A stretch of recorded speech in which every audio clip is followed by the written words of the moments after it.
다 같이 공독합니다.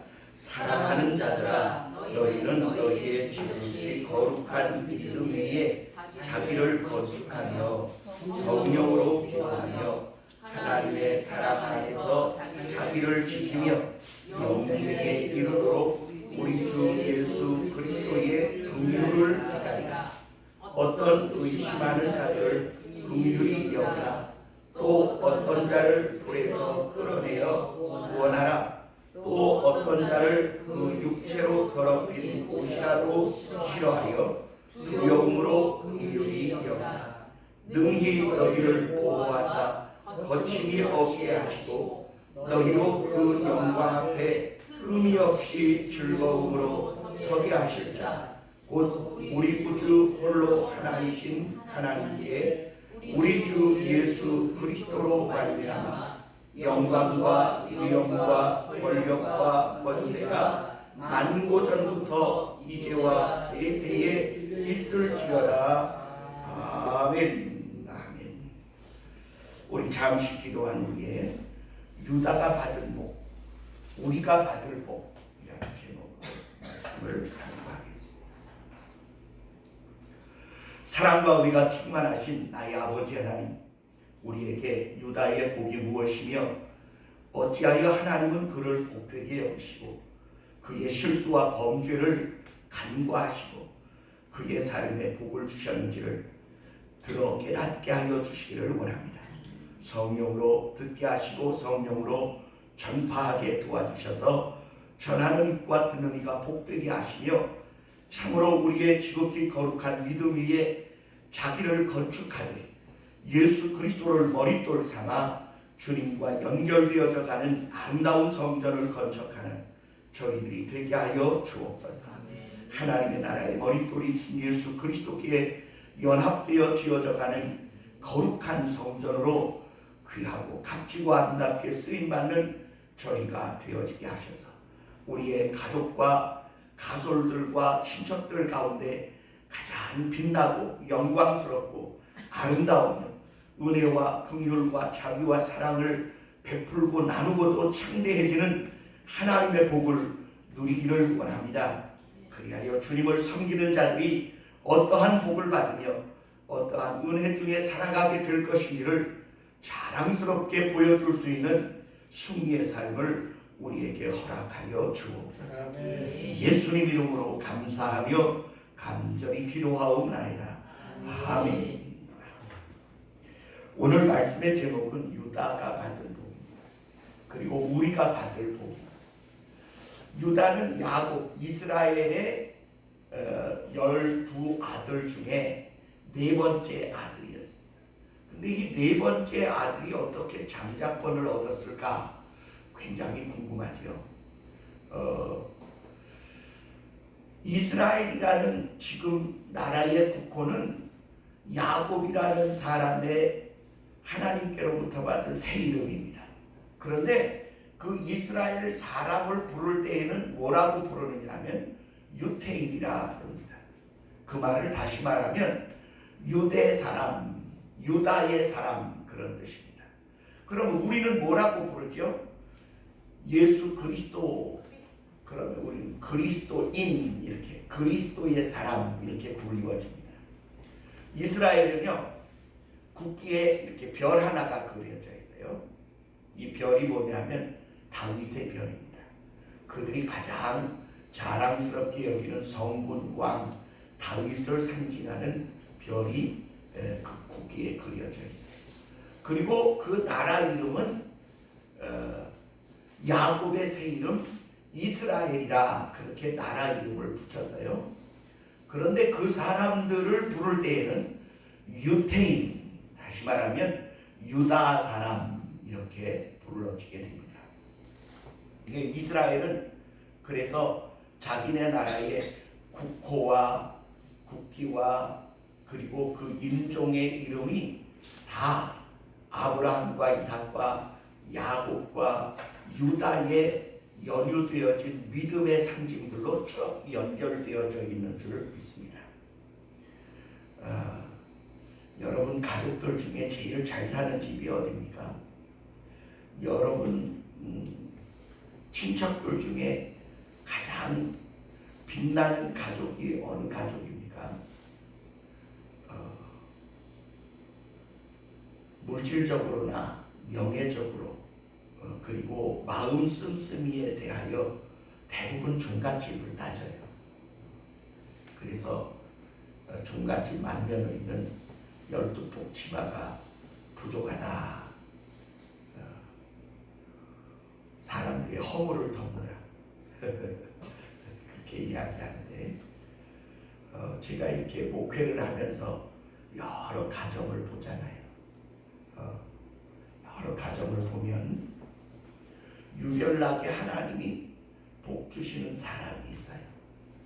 그래서 그 가정에 만약 그 사람이 없다면 그 가족들은 어떻게 살았을까? 그렇게 생각할 만큼 특별히 복 줄 수 있는 사람이 있습니다.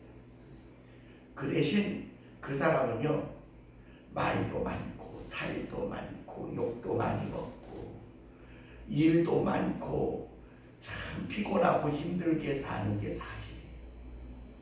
그럼에도 불구하고 그 가문을 지키는 가정이 있다면 대표적으로 그 사람이 꼽혀지게 되어요. 저는 여러분에게 오늘 유다가 받는 복에 관한 부분을 이야기하려고 하는데요. 이스라엘에는 유다라는 이름이 굉장히 많아요.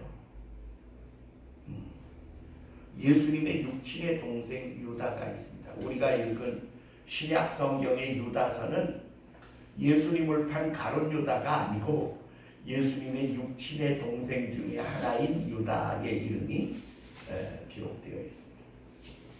그리고 구약 성경의 유다는 야곱의 넷째 아들 유다입니다. 오늘 우리가 깊이 상고해 봐야 할 사람이 누구냐면 바로 이 유다입니다. 구약의 유다. 장자는 르우벤이라는 사람이 있었어요. 위광이 출중하고 지혜가 탁월하지만 그가 장자권에서 떨려난 이유는 그의 서모와의 부정한 관계 때문에 장자의 명분에서 쫓겨나게 됩니다. 그리고 나서 야곱이 장자권을 축복하는데 두 사람을 해요. 하나는 유다로 하고 하나는 요셉으로 합니다. 그런데 영적 장자권, 왕권의 장자권은 유다가 가져갑니다. 그래서 제가 오늘 여러분에게 유다는 어떤 사람이었기에 하나님이 그를 특별히 여기셨는가에 대하여 말씀드립니다. 유다가 말이요, 형제들 중에 있다가 형제들이 요셉을 죽여버리자는 그 말에 어찌할 수 없이 동조는 했지만 요셉을 마른 우물에 던져놓고는 마음이 편치 않았어요. 그래서 어떻게 하면 살릴 수 있을까? 어떻게 하면 피 흘리지 않을 수 있을까를 연구하다가 대상들이 지나가는 것을 보고, 자, 우리 저 요셉을 죽이지 말자, 피 흘리지 말자. 노예로 팔면 돈도 생기지 않겠느냐. 그러니까 우리가 요셉을 노예로 팔자. 그래서 죽음의 자리에서 건져내어 요셉을 노예로 팔게 됩니다. 이것은 여러분 예수님을 팔아버린 가룟 유다와는 정반대 사건이에요. 하나는 돈을 위하여 팔았지만 가룟 유다는 돈을 위해서 예수님을 팔았지만 구약의 유다는 생명을 살리기 위하여 팔려고 했어요. 그래서 죽지 않고 살아나게 됩니다. 그리고 유다가 또 특별한 일은, 제가 창세기를 쭉 장별마다 설교를 하다가 38장은 설교하지 않았습니다. 건너뛰었습니다. 왜냐하면 오늘 같은 날이 와야 정당하게 설명이 가능하기 때문이에요. 그때 당시의 사람들은 이 부족사회, 시족사회였기 때문에 가족을 떠나서 혼자 이사가서 산다는 것은 생각할 수 없던 때였는데, 유다가요 38장에 보면 아둘람이라는 곳으로 홀로 떨어져 나가서 따로 생활을 하게. 많은 신학자들은 이렇게 얘기해요. 요셉을 죽이려 했던 그들과 함께 요셉을 팔아버린 유다가 양심의 가책을 견딜 수 없어서 그들과 함께 할 수 없어 따로 나와 살았다. 이렇게. 근데 그가 따로 나와서 그곳에서 장가를 갑니다. 다말이라고 이스라엘 여자 수아 사람과의 딸에게 장가를 가는데 거기에서 아들 셋을 낳아. 하나는 엘, 두 번째로는 오난, 셋째는 셀라라고 하는 세 아들을 낳고 아내가 죽습니다. 이렇게 되고 나서 유다가 외로울 때 유다가 실수를 해요. 첫째 아들 엘이 다말이라고 하는 여자와 결혼을 했는데 아들을 못 낳고 죽습니다. 그러니까 둘째 아들 오난에게 너는 형수에게 들어가 장자를 낳아주어라. 그랬더니 오난이 결혼은 했는데 하나님의 뜻을 거스르자 하나님이 그도 죽여버리세요. 이제 셋째가 남았어요. 셀라라는 셋째가 남았는데 유다가 보니까 이 여자가 자꾸 아들을 잡아먹는 것 같아. 이 셋째도 장가 보내면 죽을 것 같아서 너는 셋째가 장성하기까지 고향에 내려가 있으라. 그렇게 딥나로 내려보냅니다. 다만이 가만히 보니까 가만히 있으면 자기가 하나님의 축복권에서 떨어져 나갈 것 같아요. 그래서 이 유다의 가문을 가만히 보니까 하나님이 아브라함에게 준 복, 이삭에게 준 복, 야곱에게 준 복이 첫째 아들을 거쳐서 자기 시아버지 유다에게 하나님의 장자권의 축복이 와 있는 것을 보게 됩니다. 근데 그 아들과 자기를 결혼시키지 않는 거예요. 그러자 이 다말이요 목숨을 건 이상한 일을 계획해요. 시아버지가 아내가 죽고 지금 외로운 때에 마침 양털을 깎기 위하여 자기 고향 딥나로 내려왔다는 이야기를 듣습니다. 그러자 다말이 옷을 창녀처럼 입고 길에 섰다가 유다를 유혹해요. 자기 시아버지. 이렇게 그 얼굴을 가렸기 때문에 얼른 모르죠.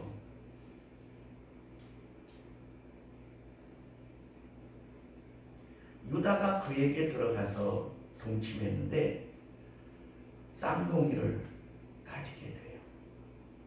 내 며느리가 부정하여 임신하였으니 어찌하랴? 그를 끌어내어 불사르라.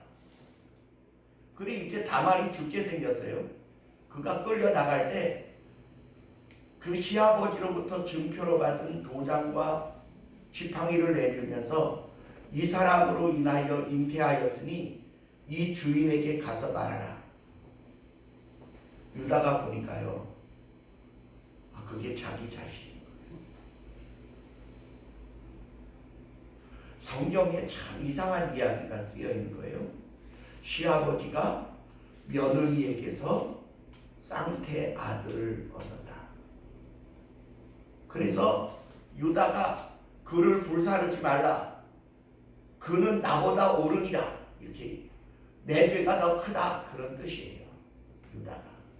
그리고는 다시는 그를 가까이 하지 않았지만 다말이 쌍둥이를 낳는데 첫째 이름을 베레스라 이름하게 됩니다. 근데 말이 참 재미있는 이야기는 잘 보세요. 이게 틀림없이 한 남자가 부정한 일을 행했는데 그 사건을 통하여 하나님은 유다의 장자권이 셋째 아들 셀라에게 가는 게 아니라 그 부정한 방법 같은 방법으로 얻은 다말에게서 난 베레스에게로 장자권이 올라가게 됩니다. 이것은요 여러분, 유대인들이 그토록 족보를 중요하게 여기는데 마태복음 1장에 나타난 족보에도 기록이 되어 있어요. 이는 유다가 다말에게서 얻은 베레스에게로 장자권이 올라갔음을 보여주고 있습니다. 이게 뭘 뜻하느냐? 하나님이 다말의 목숨을 건 믿음의 행위를 인정하고 받으셨다는 뜻입니다. 룻기에도 나타납니다. 룻기에도 다말이 유다에게 낳아준 베레스의 집안과 같이 되기를 축복하노라 이렇게 말하고 있습니다. 유대인들은요 자기의 조상이 시아버지가 며느리와 동침하여 얻은 자손의 후예임을 자기들 입으로 말해요.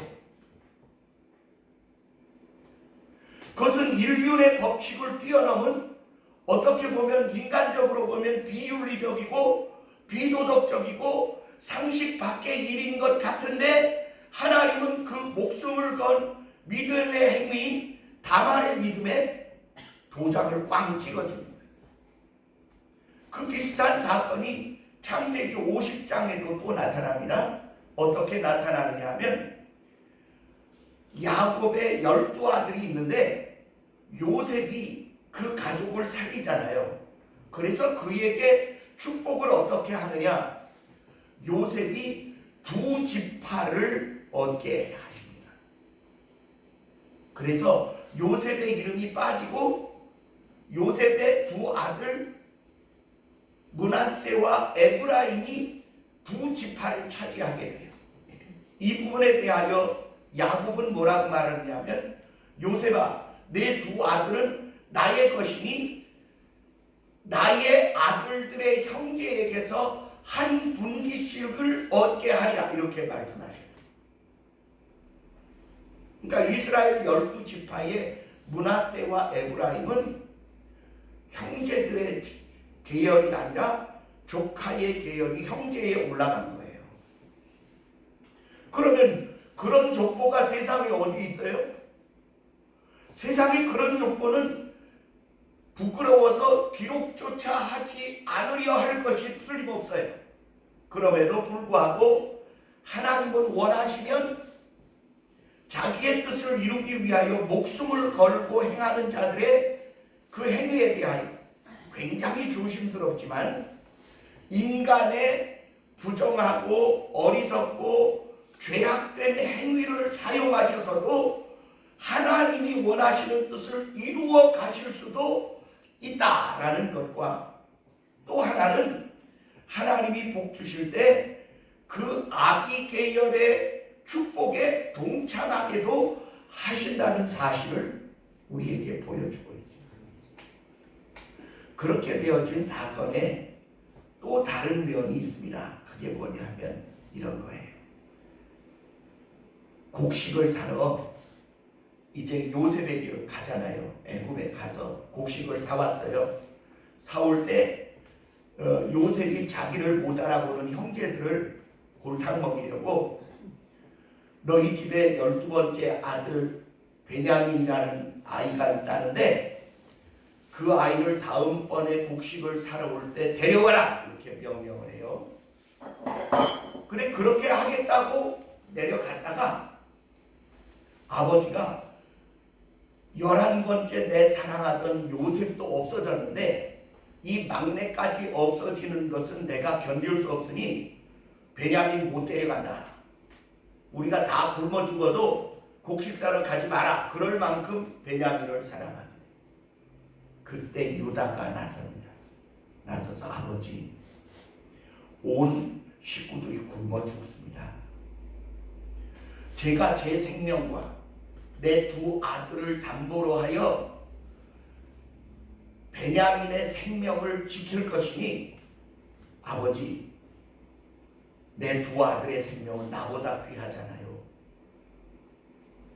내 두 아들을 담보하여 베냐민을 지키리라고 약속드리니 베냐민을 보내주셔서 곡식을 사오게 하소서. 유다는요, 자기 손해를 감수할 줄 아는 믿음을 가진 사람. 12아들 중에 그런 믿음을 가진 사람이 보이지 않아요. 그런가 하면 이제 곡식을 사가지고 돌아오는데 또 곡식 자루 속에, 베냐민의 자루 속에 몰래 감추어 두었던 요셉의 은잔이 나오게 되니까 그가 붙잡혀 포로가 되게 생겼어요. 너는 못 돌아간다. 그러자 유다가 다시 나서서 요셉에게 간청하여 말하기를, 이 막내 아들 베냐민은 내 아버지의 생명과 연관되어 있사오니 이 아이가 돌아가지 아니하면 내 늙은 아버지의 생명이 위태롭게 됩니다. 제가 대신 볼모로 남고 이 아이는 돌려보내 주십시오. 내가 내 아버지에게 말하기를 이 아이의 생명을 담보로 하여 저와 제 두 아들의 생명을 담보하고 왔사오니 베냐민을 부디 돌려보내 달라고 간청하게 됩니다. 이렇게 되자 요셉이 더 이상 자기가 요셉임을 감추어 둘 수가 없어서 큰 소리로 울며, 형님들, 내가 요셉입니다. 당신들이 나를 노예로 팔아버린 그 요셉입니다. 그래서 요셉이 뜨거운 마음으로 그 형제들을 용서하고 받아들일 수 있게 한 사람이 누구냐? 유다입니다. 그는 위태로울 때마다 자기 생명을 아끼지 않고 내어놓게 돼요.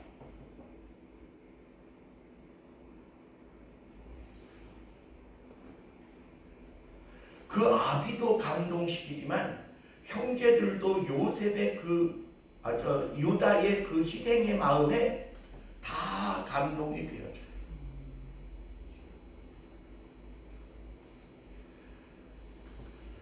하나님은 유다에게 왜 마음을 빼앗기셨을까? 그 유다가요, 예수님처럼 자기의 권위와 권리와 그리고 평안을 내려놓고 우리의 죄사함을 위하여 자기를 십자가에 내어놓으셨기 때문입니다. 우리는 구약의 인물사를 쭉 돌아볼 때마다 하나님이 어떤 자를 인정하시고 복주시고 그를 축복하시느냐, 그 아들 예수 그리스도의 성품과 그 삶의 형태가 가장 많이 닮은 사람들을 가장 존중히 여기시고 귀히 여기신다는 사실. 그래서 저는 여러분에게 권합니다. 여러분, 복을 받기 원하세요? 하나님께 인정받기를 원하십니까? 우리가 때로 살다가 우리의 실수와 우리의 범죄까지도 하나님이 그것이 전화위복이 되게 하셔서 나를 복되게 하시는 그런 삶을 살기를 원하십니까? 그렇다면 예수 그리스도를 본받으십시오. 그렇다면 신약의 유다가 우리에게 권면한 권면을 받으세요. 너희의 지극히 거룩한 믿음 위에 자기를 건축하라, 이렇게 명령합니다. 이 터는 예수 그리스도십니다. 너희는 너희의 지극히 거룩한 예수 그리스도의 믿음의 반석 위에 너희를 건축하라. 성령으로 기도하고 거룩한 믿음으로 행하고 사랑과 헌신과 희생과 섬김으로 살고 내 이웃을 긍휼히 여기는 일에 앞장서라, 이렇게 우리에게 요구하고 계십니다.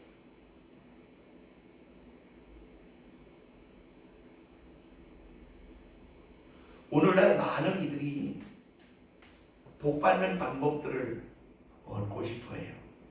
심령이 가난한 자는 복이 있나니 애통하는 자는 복이 있나니 화평케 하는 자는 복이 있나니 의에 줄이고 목마른 자는 복이 있나니 마음이 청결한 자는 복이 있나니 온유한 자는 복이 있나니 주의 나라와 의를 위하여 핍박받는 자는 복이 있나니.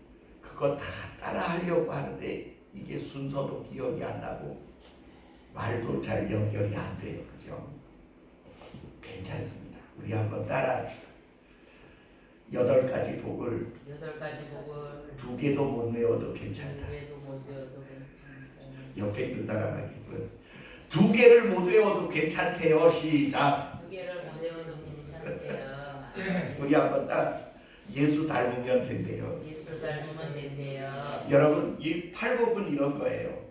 예수님의 마음을 이렇게 쪼개 놓은 거예요. 여러분, 이 빛이 이렇게 투명하게 있죠. 여기에 프리즘을 이렇게 갖다 대면 빨주, 노초, 파남보 이렇게 색깔별로 쫙 스펙트럼이 나타나요. 예수의 마음을 이렇게 분석을 해보면 심령이 가난하고 의에 줄이고 목마르고 애통하고 청결하고 이게 이렇게 쫙 분석돼 나오는 것과 같아요.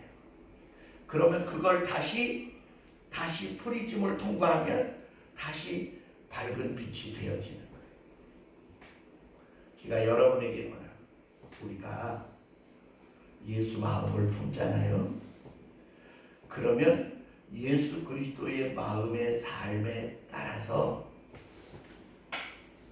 청결하고 온유하고 겸손하고 화평하고 애통한 마음이 우리의 삶에 나타나게 되는 줄 믿습니다.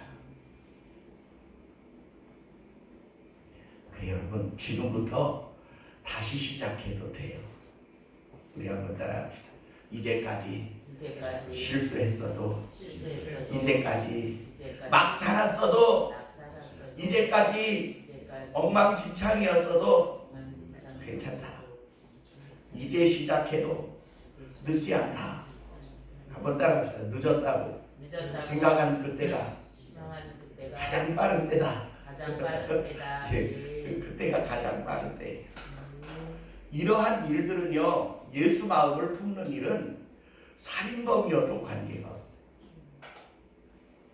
강도범이어도 관계가 없어요. 저 조국이어도 관계가 없습니다.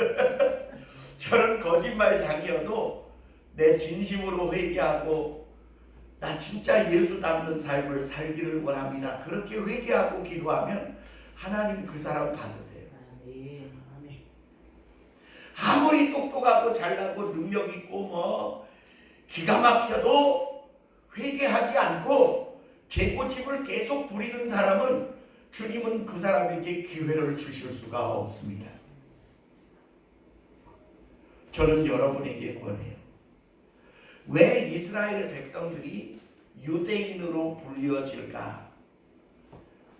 유다를 그토록 하나님이 사랑하셨기 때문에. 그래서 유다의 지파에서 왕의 계열이 쭉 나타나는데 다윗을 통하여 예수 그리스도의 계열까지 쭉 유다 지파에서 왕권이 연결 지어지게 되어집니다. 전 여러분에게, 여러분, 우리가 똑같은 한 삶을 삽니다.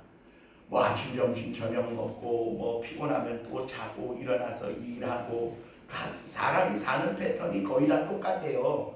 하는 일의 종류가 조금 다를 뿐 뭐 자고 일어나고 행동하는 그것이 누구는 다르니까 다 똑같아요. 그러나 똑같은 삶을 사는 것 같으나 누구의 생각과 뜻과 의도와 계획과 목적에 의하여 내가 살아가느냐에 따라 그 사람의 길들이 다 각각 달라지게 되어져.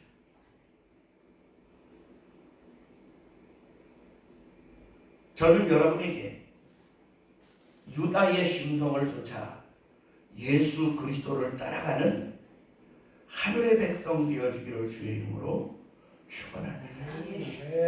그리고요, 정작 죽어야 할 명분과 이유와 목적이 분명한 곳이 있다면 그 어차피 한번 죽는 거 뭐 그렇게 아껴요. 거기에 투자하세요. 그 일에 딱 죽으시면 참으로 가치가 있어요. 여러분, 사람의 생명은 그 사람이 죽을 때 어떻게 죽느냐에 따라 값이 다 다릅니다. 자전거 타다가 사고가 나서 죽잖아요. 그럼 보상금이 얼마 안 나와.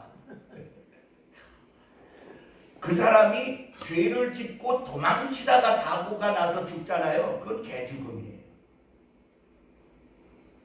버스를 타고 사고가 나서 죽으면 조금 더 받습니다. 비행기를 타다가 죽으면 많이 받아요. 그래서 사람이 무엇을 등지고 죽느냐에 따라서 가치가 다 달라요. 재미있는 얘기를 할게요. 그 손녀딸 하나가 아주 공부를 잘하고 똑똑해서 전 세계를 여행하며 일을 하는데 돈을 잘 벌어요.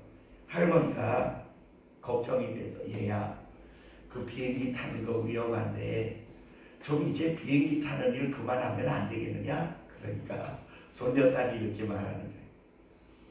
할머니, 전 세계 사람 95%가 침대를 타고 죽는데요. 한번 따라, 침대에서 죽는 사람이 95%다. 95%다. 비행기를 타고 죽는 사람은 비행기를 타고 0.2%다.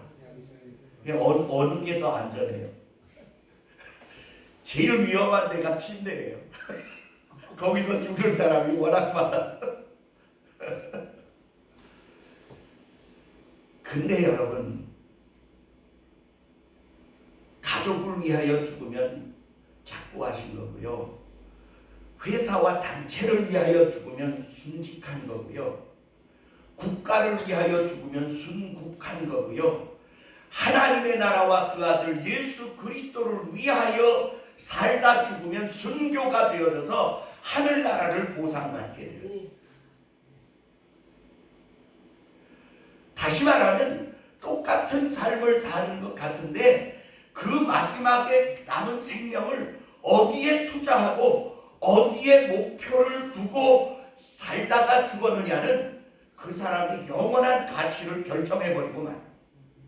그래서 평생 예수 믿고 지옥 가는 사람이 있고 평생 죄 짓다가 마지막 순간에 주 예수여 나의 죄를 사하시고 나를 받으시옵소서 그래서 하늘나라 가는 사람이 있어요. 저는 여러분에게 권합니다. 유다가 받은 복은 우리에게 주시기를 원하시는 복의 그림자. 땅에서도 잘 되지만 영원한 하나님의 나라를 놓치지 않는 복. 그것은 예수 그리스도를 본받는 삶이고 그를 따르는 생활인 줄 믿습니다. 아멘.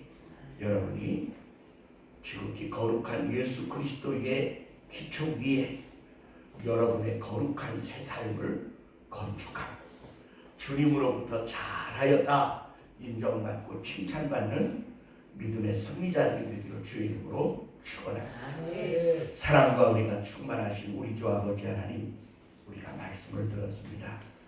듣기만 하고 잊어버리고 속히 실행하지 않는 어리석음을 벗어버리게 하시고 참으로 우리가 천하보다 귀한 생명을 위하여 자기의 생명을 아낌없이 내어놓을 수 있는 뜨거운 믿음의 열정이 우리의 삶에 있어지기를 원하오니 유다의 삶을 인정하시고 칭찬하셔서 장자권의 축복과 왕권의 축복을 그 가족에게 베푸신 것처럼 오늘 우리의 삶이 예수 그리스도로 변화받아서 참으로 나와 관계된 모든 이들에게 은혜와 긍휼을 놀라운 축복을 베풀며 나누며 살다가 주님께 불리움을 받았을 때에도 하늘의 영광된 자리를 차지할 수 있는 믿음의 승리자들이 되어지게 하여 주옵소서. 사소한 이익을 위하여 거짓말하지 않게 하시고 수치와 부끄러움을 빚어내는 죄악에 머물러 있지 않게 하여 주옵소서. 성령으로 우리를 이끄시고 다스려 주실 것을 주님께 의탁하오며 예수님 이름으로 기도하옵나이다. 아멘. 우리 말씀을 생각하면서 3분 동안